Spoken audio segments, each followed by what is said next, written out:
आज माता कलीसिया हमारे प्रभु यीशु के बपतिस्मा का पर्व मना रही है, जो कि प्रभु की दूसरी अभिव्यक्ति का घोषणा है।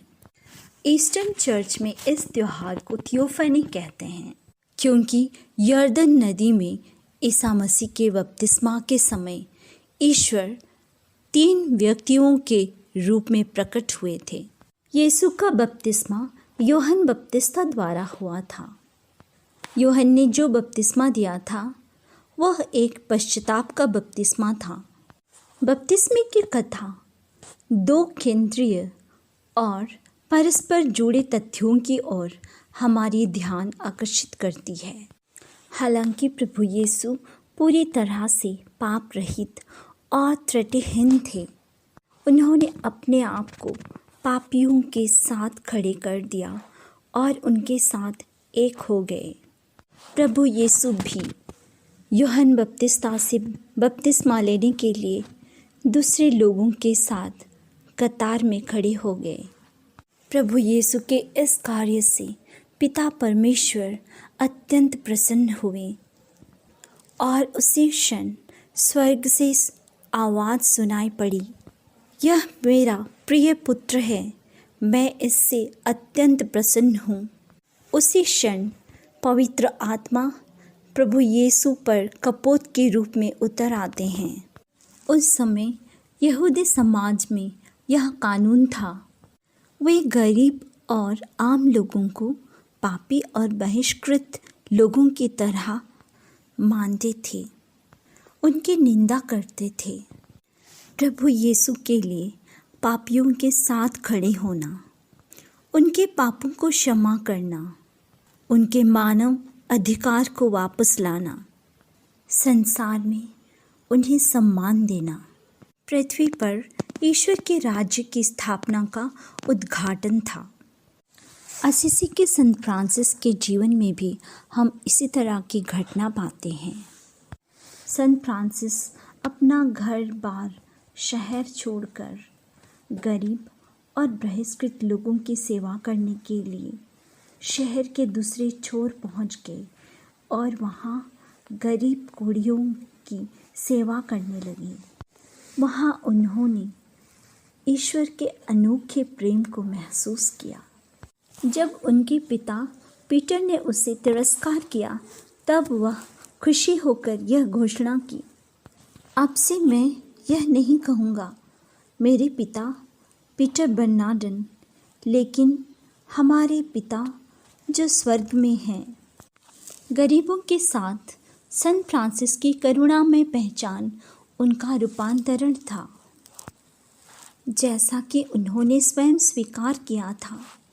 प्रभु ने स्वयं मुझे उनके बीच चलाया और मैंने उन पर दया की। संत फ्रांसिस ने ईश्वर की आवाज़ सुनी। उन्होंने गरीबों, लाचारों की आवाज़ सुनी। उसके साथ साथ उन्होंने प्रकृति की भी आवाज़ सुनी। यह बात पोप फ्रांसिस अपनी किताब फ्रैटेली टूटी नंबर 48 में कहते हैं। बपतिस्मा लेने वाले लोगों पर बपतिस्मा का 2 प्रभाव होता है। पहला, उनका सभी पाप क्षमा किए जाते हैं। दूसरा, बपतिस्मा लेने वाले परमेश्वर के दत्तक पुत्र बन जाते हैं।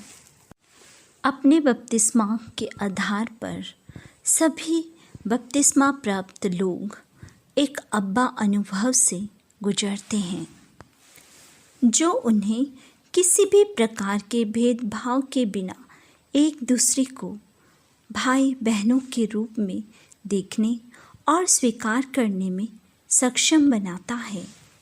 वही बपतिस्मा सभी बपतिस्मा प्राप्त लोगों को दलितों और बहिष्कृतों के साथ एक दयालु और उदार भाई बहन बनने की मांग करता है।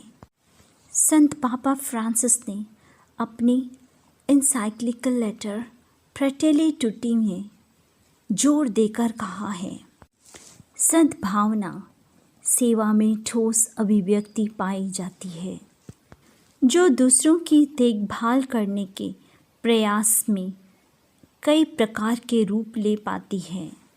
हम न केवल अपने ही लोगों की सेवा करते हैं, बल्कि सभी लोगों को अपने परिवार की तरह मानते और स्वीकार करते हैं। उनकी सेवा करने में पीछे नहीं हटते हैं, चाहे वे समाज के कोई भी वर्ग के क्यों ना हो। प्रभु यीशु के बपतिस्मा के पर्व पर आइए हम अपने आप से कुछ प्रश्न पूछें। अपने बपतिस्मा के आधार पर क्या मैं सभी व्यक्तियों को अपने भाई और बहन के रूप में देखता हूँ? क्या मैं ईश्वर के राज्य की स्थापना में बढ़ावा देता हूँ? गरीब लाचार लोगों के साथ दयालु और उदार हूँ? आइए हम प्रार्थना करें। हे ईश्वर, हमारे माता और पिता, मुझे यह समझने में मदद करें कि जाति और किसी भी तरह का सामाजिक बहिष्कृत मेरे भाई और बहनों को मैं तुच्छ ना समझूं। मैं किसी को भी भेदभाव ना करूं। मुझे अपने पुत्र यीशु की तरह बनाइए, ताकि मैं इस संसार में आपके राज्य की स्थापना करूं, जहां शांति, न्याय, प्रेम, दया फलती और फूलती है।